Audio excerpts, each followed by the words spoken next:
Here we go, another edition of Sports Medicine Weekly on this Saturday morning. Thanks so much for joining us, everybody. I'm Steve Kashul.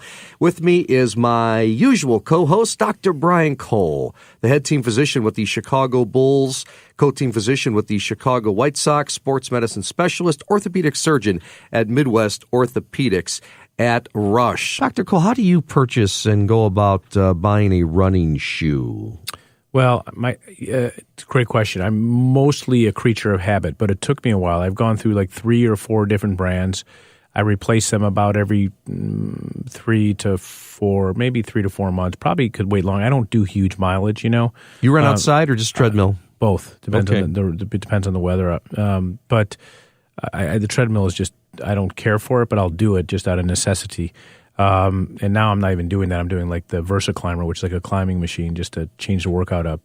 But I'll do every 3 to 4 months. And I think that I see patients who have a lot of foot problems, alignment issues, and I think they have a much tougher time than I do. I could probably wear 3 or 4 shoes and be okay.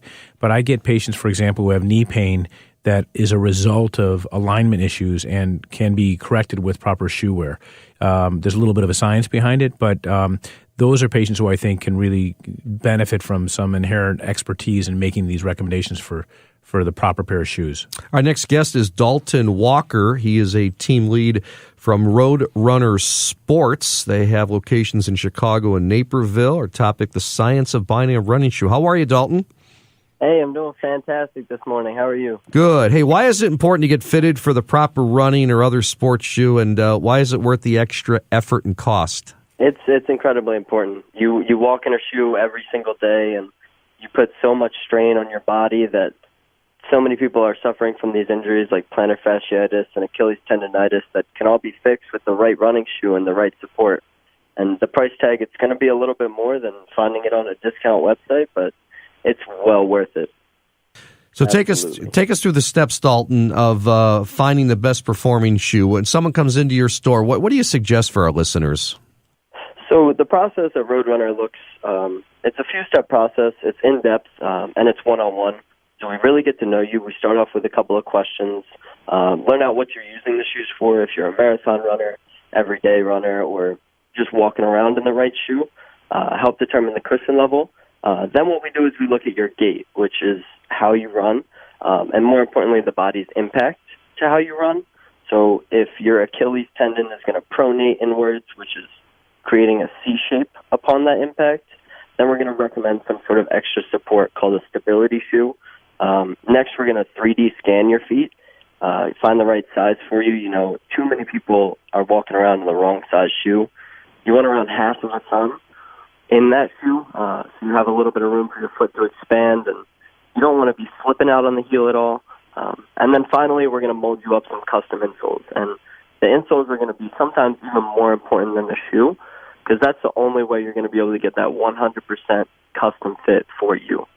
So you definitely need that support and help from an individual at our store. Tell me what you guys can do objectively, briefly, as we're running short on time, to evaluate someone. Do you put them on a treadmill? Do you do some type of alignment assessment? And because a lot of what we get are people who are sort of pronators, and I'll send them in for hindfoot stability type shoes. What do you do to measure them? What instruments do you have available?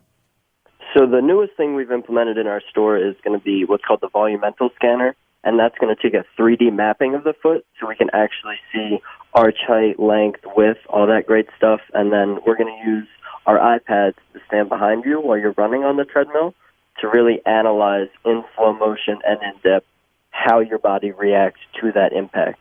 Great stuff. Hey, Dalton, your website, roadrunnersports.com, and thanks so much for lending your expertise. I appreciate it because it's a good subject. Hey, absolutely. Thank you so much for having me, guys.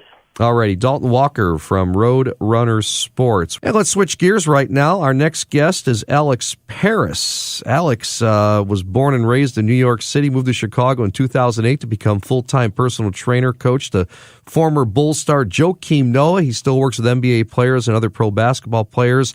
And right now he is the general manager at River North CrossFit and does a lot of one-on-one training. How are you, Alex? Good, guys. It's good to talk to you. Excuse my hoarse voice here. I lost it a couple of days ago. I don't know where it went. I'm trying to find it, but So my voice might be a little shaky here, but I'll give it my best.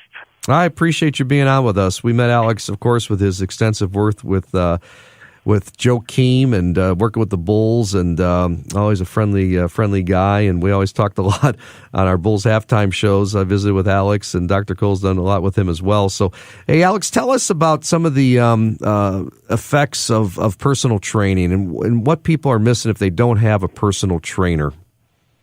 A personal trainer now more than ever, as you guys know, like training and going to the gym and fitness is bigger than ever, not only from a business standpoint, but people understanding how important it is to be healthy and valuing that in their life more than other things. So going to the gym, having a trainer used to be something that was if you had extra money, you have a gym membership, and now it's kind of like bumped to the top of the list for people. Like, it's kind of a must. So that being said, the trainers are doing well. People need them, and people need to be healthy and learn how to work out. So having a personal trainer is really important, whether you're a pro athlete or, just I don't want to say a regular person, but, your average working person who lives a very busy life. It's important to know what you're doing. I think, I can tell you for me, Alex, it makes me accountable. I'm obviously, I know I'm going to pay for it. I've got a scheduled time. My trainer, I do at 6 a.m. twice a week. So at the very least, I know I'm going to get 2 good workouts during the week. It is expensive, but it's one of those things that I know that I'm weighing that against, the absence of good health or less good health, if you will.